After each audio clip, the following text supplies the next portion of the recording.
semuanya. Assalamualaikum warahmatullahi wabarakatuh. Waalaikumsalam warahmatullahi wabarakatuh. Izin memperkenalkan diri, nama Muhammad Rahim Fadila dari absen 25. Menurut yang saya pelajari, malu kepada Allah SWT itu termasuk sifat bagian malu yang bisa dilatih atau bisa disebut malu rasa. Maksudnya, rasa ini muncul karena kita sadar bahwa Allah Subhanahu wa Ta'ala selalu mengawasi perbuatan kita, yang nampak maupun yang tidak nampak. Contohnya, kita merasa malu kepada Allah Subhanahu wa Ta'ala. Kita melakukan dosa. Nah, karena kita tahu bahwa karena kita tahu Allah Subhanahu wa Ta'ala pasti tahu apa yang kita lakukan. Jadi, rasa malu ini bisa saja menjadi motivasi untuk memperbaiki diri dan mempersiapkan bekal amal kita di akhirat nanti. Terima kasih.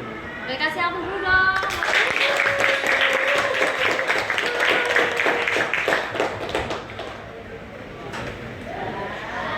Selanjutnya tadi kan kita sudah menjelaskan pembagian malu ya. Bagian malu coba. Nah, saya malu yang terbentuk secara alami atau pembawaan dan malu yang terbentuk secara usaha. Jadi malu itu dibagi menjadi dua. Yang pertama itu kita ada malu yang bisa, dan yang kedua itu kita ada malu yang dicari atau dilatih muka. Terima kasih. Kasih aku dong. Kebiasaan, sikap, perilaku kita keseharian. Jadi malu itu bisa diusahakan ya.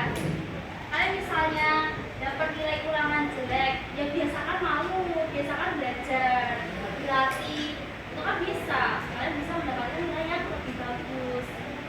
Kalian biasanya kalau nilainya jelek gimana?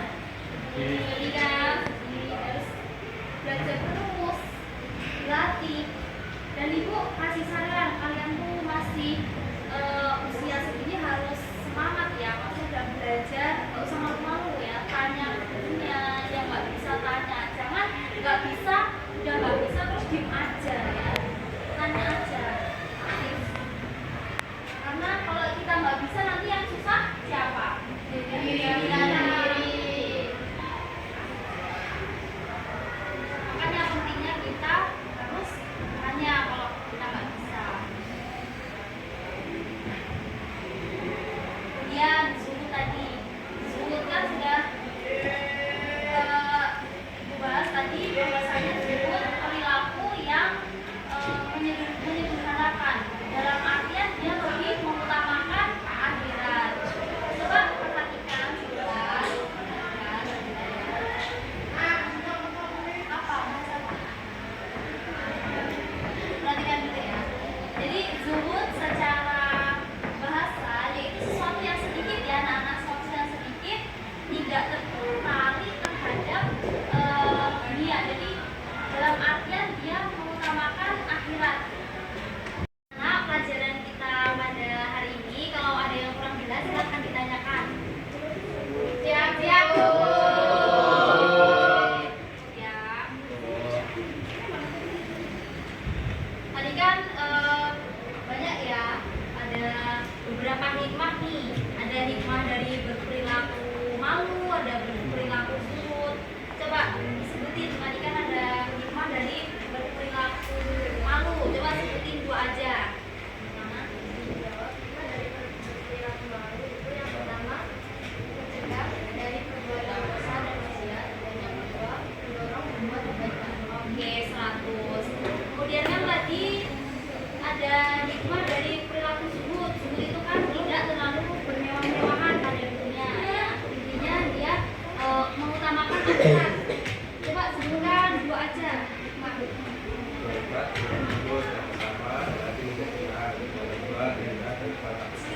Oke, yang pertama hati menjadi tenang, kemudian terhindar dari.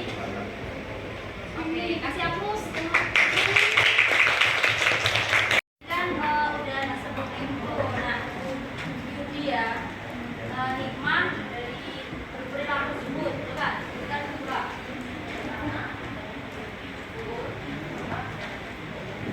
Oke, kasih hapus dong ngomongnya.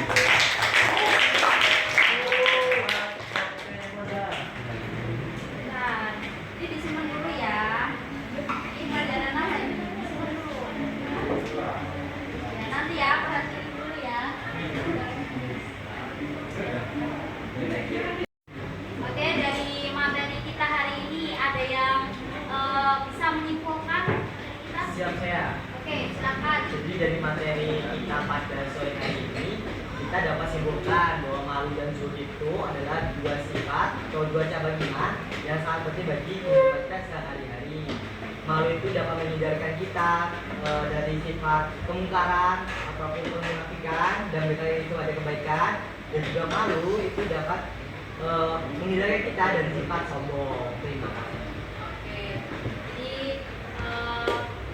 malu itu benar, dimana kita tuh bisa menjadi pengingat diri, karena dengan punya sikap malu kita tuh bisa nih untuk selalu berperilaku baik karena merasa paham nih Allah tuh selalu mengawasi kita. Dengan punya rasa malu kita kan punya kesadaran diri untuk mengingat Allah. Kemudian tadi zuhud ya, dalam berperilaku di kehidupan sehari-hari dia lebih mengutamakan kehidupan akhirat. Jadi utama pentingnya kehidupan akhirat, namun tidak melalaikan tugasnya di dunia. Bagaimana kesimpulan, bisa diterima? Bisa. Oke, untuk tugas kalian kerjakan di buku paket ya, halaman 228 sampai halaman 232 ya. Ya Ibu.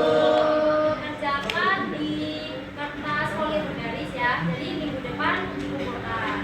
Ya Bu.